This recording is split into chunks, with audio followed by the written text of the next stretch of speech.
সুপ্রভাত বন্ধুরা, দাঁড়িয়ে আছি এন্টালিতে। তোমাদের কথাকে মান্যতা দিয়ে আজকে চলে এসেছি ডেনজং কিচেনে। This is Entally branch. একজন সাবস্ক্রাইবার লিখেছিলেন, to be very honest with you guys, এখান থেকে যাতায়াতের পথে এই রেস্টুরেন্ট আমার অনেকবার চোখে পড়েছে। চলো ভেতরে যাই।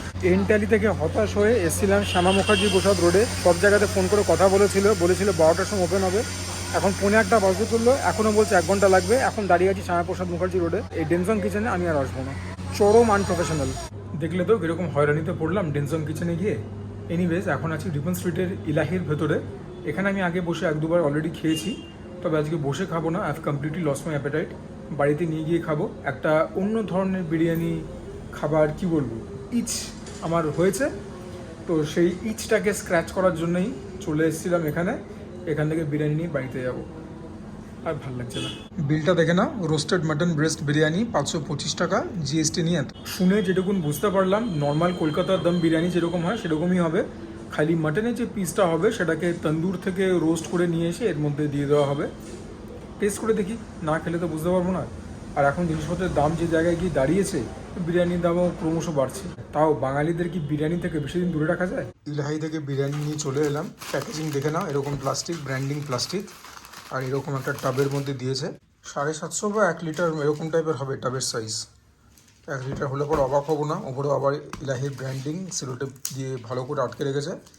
তোমাদেরকে একবার একটু খুলে দেখাই, তারপরে গরম করে ভালো করে ব্যাপারটাকে সাঁটাতে হবে।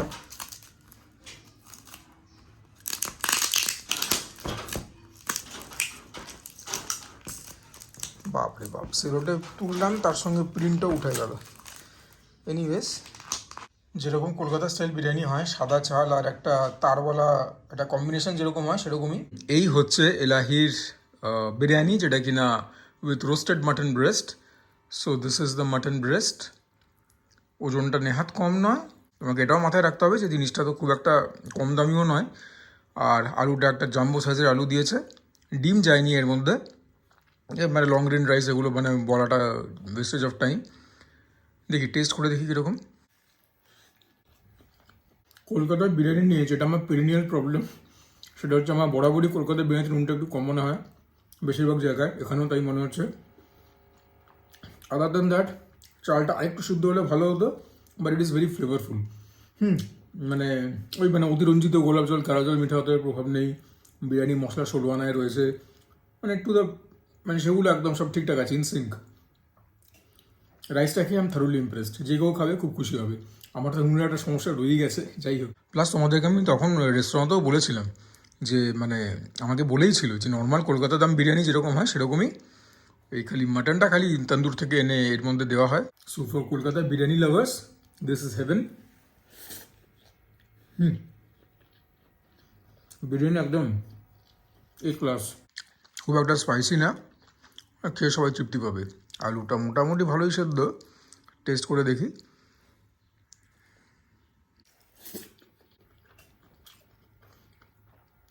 আলু দিয়ে খাচ্ছি, ভালোই লাগছে।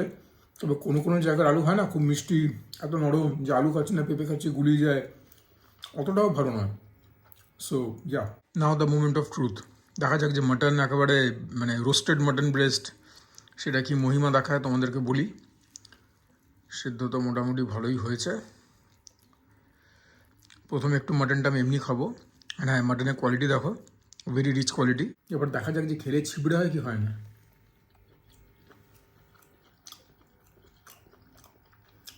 একদম রেওয়াজি খাসি,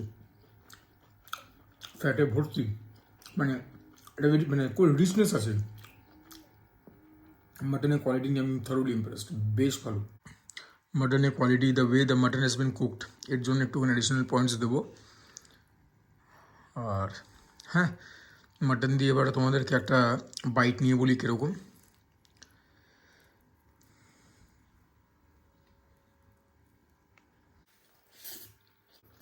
দুর্দান্ত।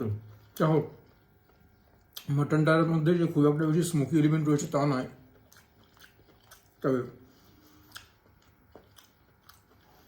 আমি যখন রাইস দিয়ে খাচ্ছি তখন তো মানে বেজায় ভালো লাগছে। যখন মাটনটা এমনি খেলাম তখনও খুব ভালো লাগলো। এই বিরিয়ানিকে আমি চোখ বন্ধ করে রেটিং দেবো 8.5 থেকে 8.75 out of 10। Kolkata style biryani আমার এমনিতেই একটুখানি কম প্রিয় as compare to the spicy ঘরানা বিরিয়ানিস। হায়দ্রাবাদ অতটা না, কিন্তু লখনৌ বিরিয়ানি যেগুলো হয় সেগুলো আমি খুব পছন্দ করি। এবারে অল্প একটু আলু নেব। আলুটা একটু সেদ্ধ হলে আমি খুশি হতাম। আর একটুখানি মাটন তো নিতেই হবে। দিস অ্যামেজিং রেওয়াজি খাসি দুটোকে দিয়ে একদম একটা জম্পেশ মার্কা আলটিমেট বাইট। বিরিয়ানিটা সাটিয়ে নিই। ইলাহি পার্ক সার্কাসটা প্রথমে ছিল, আর রিলেশনের পার্ক স্ট্রিটে দুটো দিয়ে আমি বসে খেয়েছি। দুটোর খাবারই ভালো, তবে যেটা পার্ক স্ট্রিট আছে রিপন স্ট্রিট, সেটা আমার জন্য একটুখানি এগিয়ে থাকবে। তোমরা কমেন্টে জানিও তোমরা কোথায় কোথায় খেয়েছো। এখন তো ইলাহিতে একটা বুফেও চলছিল, ওটা এখন ওটা বন্ধ রেখেছে because of all the gas crisis. চল এবার ভিডিও নেক্সট পোর্শনে দেখা হবে।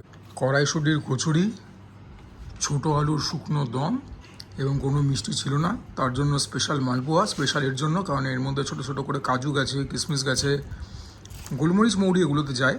প্রথমে তো এটা দিয়ে কামড় বসাবো। দেখে বুঝতেই পারছো ড্রাই মালপোয়া,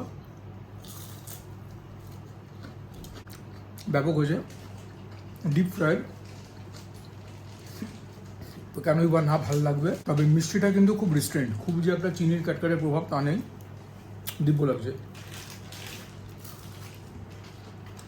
ঈশ্বরের কাছে কৃতজ্ঞতা জানিয়ে স্টার্ট করছি খাবারটা। এবার দেখা যাক কচুরির পালা। এ তো বাড়ির কচুরি, কোনো কিছুতেই আর কার্পণ্যতা থাকবে না। দেখতে পাচ্ছ ভেতরে কতখানি করে পুর দেওয়া রয়েছে। বস কড়াশুটি কচুরিটা যেটা বাড়িতে খাই ধরা ছোঁয়ার বাইরে। কড়াইশুটিতে ভালো মাত্রায় যায় পুর, হিংও গেছে। কচুরিটা একদম আউট অফ দ্য ওয়ার্ল্ড, মাঠের বাইরে, মাঠের বাইরে। এরকম সুন্দর কচুরি খেতে পাওয়া ভাগ্যের ব্যাপার। আলুর দমটা দিয়ে ওড়াবো। আলুর দমটা খুব ভালো হয়েছে, তবে এখন যে তিনটে আইটেম খাচ্ছি সবার উপরে কচুরি লেজেন্ড, তারপরে মালপোয়া, তারপর আলুর দম। তবে হয়েছে আলুর দমও ভালো, একদম সুন্দর সেদ্ধ হয়েছে আলু, ভেতরে রোস্টেড পিনাটস গেছে। ছোটো আলু বুঝতেই পারছো শীতকালে কেনা, ফ্রিজে রাখা ছিল, এখনও না খেয়ে নিলে নষ্ট হয়ে যেত। ও কচুরিটা বস যা হয়েছে না, শুধু শুধু খাওয়া যায়। তোমরা জানো যে আমি বাড়ি ছাড়িয়ে বলি না, বাট ইয়া মানে কচুরিটা একদম যা হয়েছে, মানে এর স্বাদ, এর কথা দীর্ঘদিন আমার মনে থাকবে। আমি আবারও বলছি, আমি হিংয়ের খুব বড় ফ্যান। কড়াইশুঁটি কচুরিতে কড়াইশুঁটি যাবে ইন অ্যাবান্ডেন্স, সেটাই স্বাভাবিক। তবে হিংটা কিন্তু একদম গেম চেঞ্জার, হিংয়ের প্রভাবটা বেশ মাত্রায় আছে। আবার বেশি হিং দিয়ে দিলে তিতো হয়ে যায়।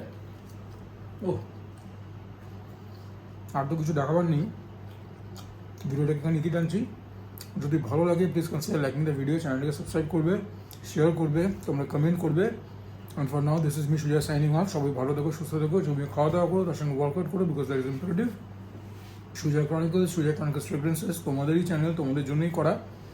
আর ফাইন্যান্স রিলেটেড কথাবার্তা বলছি, জ্ঞানটাকে অর্জন করো, ইনভেস্টও করো, হয় আমার থ্রু দিয়ে করো, নইলে নিজে থেকে জেনে বুঝে তারপরে করো, কিন্তু করো।